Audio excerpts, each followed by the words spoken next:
نحن أمام حلم صار حقيقة.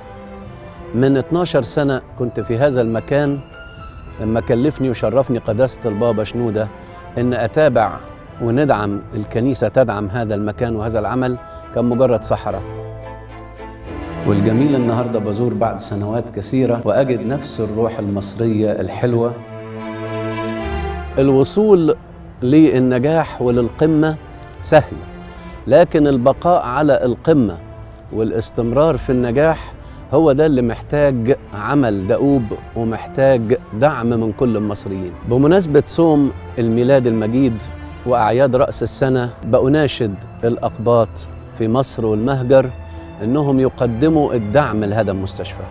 إن ما كانش دعم مادي يكون دعم بالزيارة، يكون حتى الصلاة لأجل هؤلاء المرضى. فمن يعرف أن يعمل حسنا ولا يعمل فذلك خطية له. احنا بيكم بدأنا صح ومعاكم هنكمل صح.